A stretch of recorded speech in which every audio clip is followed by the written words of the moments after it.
సత్యభామ శమంతకమణి. ద్వారకలో ఉండే ప్రముఖులలో సత్రజిత్తు ఒకడు. అతను సూర్యభగవానుడి భక్తుడు.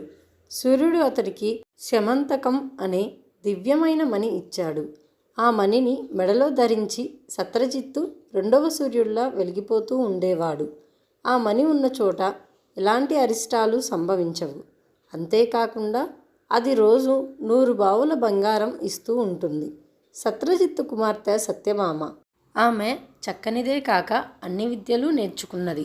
శమంతకమణిని తనకు ఇమ్మని కృష్ణుడు ఒక మాట సత్రజిత్తును అడిగాడు. కానీ అతను ఇవ్వనన్నాడు.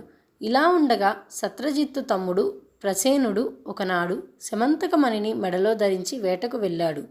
అప్పుడొక సింహం ప్రసేనుణ్ణి చంపి శమంతకమణిని ఎత్తుకుపోయింది. భల్లూకరాజు జాంబవంతుడు ఆ సింహాన్ని చంపి శమంతకమణిని అపహరించాడని సత్రజిత్తు నింద వేశాడు.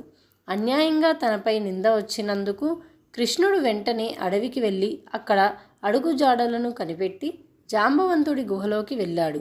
శమంతకమణి కనిపించింది. ఆ మణిని తీసుకోవాలని కృష్ణుడు ప్రయత్నిస్తుండగా జాంబవంతుడు వచ్చి కృష్ణుడితో తలపడ్డాడు. కృష్ణుడికి జాంబవంతుడికి 28 రోజులు ఘోరంగా యుద్ధం జరిగింది. జాంబవంతుడి బలం క్షీణించింది.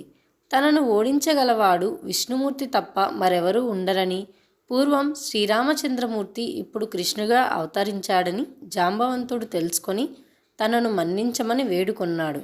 శమంతకమణితో పాటు తన కుమార్తె జాంబవతిని కూడా కృష్ణుడికి సమర్పించాడు.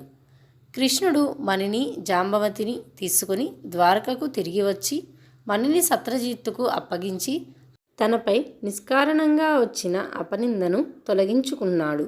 అన్యాయంగా కృష్ణుడిపై నింద వేసినందుకు సత్రజిత్తు నొచ్చుకొని శమంతకమణిని తన కుమార్తె అయిన సత్యభామను స్వీకరించమని కృష్ణుణ్ణి వేడుకున్నాడు. కృష్ణుడు జాంబవతిని సత్యభామను కూడా పెళ్లాడాడు.